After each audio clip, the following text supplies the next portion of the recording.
been reading about candidate gripes, and then the biggest candidate gripe out there is that they don't hear any feedback after the CV's been sent in or after they've had an interview. And I don't think companies realise that the damage that does to their reputation. These people might tell friends or family, or generally might communicate with people that they know about what's happened to them. Well, it can be worse than that. With internet forums these days, it's so easy to post a negative comment about a company and so quick to do as well. So the problem is when companies are actually coming up with new positions, people will look at that internet forum, that negative comment, and it'll make them less inclined rather to actually apply for that position. There are some things that they can do about it. Keep the communication simple, keep the communication regular, and that gets over that problem. It's just that so many companies don't do it.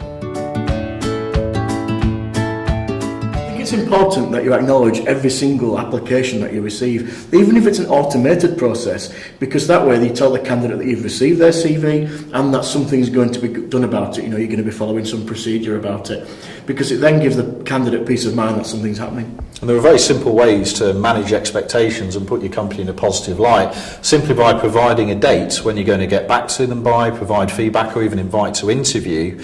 Puts your company in a very positive light. Yeah, I agree, and in doing that, it obviously makes them feel more positive about you, which is going to help you throughout the process.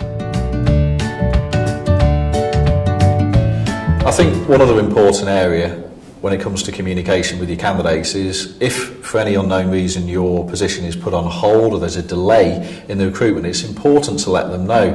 Quite a lot of people, if they're interested in the role in you as a company, will hang on until you're ready to recruit again, but obviously quite a lot will probably carry on looking for other jobs. In the same area but a slightly different side of it, if you found a superstar, it's important to keep them nurtured, I suppose, as well. You know, let them know what's going to happen, when it's going to happen, when they're likely to hear next, just to keep them interested, because if they are a superstar, you definitely want to make sure you keep them interested in the role. So when you've gone through your applications, if there are any unsuitable people in there, it's important to reject them in a timely fashion. If you can provide specific feedback, that's great, but as we know, that's not always possible. And when you are talking to people to reject them, it's important to highlight the overall strengths of the applications rather than the weaknesses of any specific candidate. It's also important to remember to do that throughout the process, so not just at CV stage, but at first interview stage, second interview stage, and so on, to keep the candidates informed. It's probably best to do this in writing, and make sure that within the letter you thank them for your time and also wish them luck for their job search in the future, and give them a phone number to contact you if they want to discuss it further.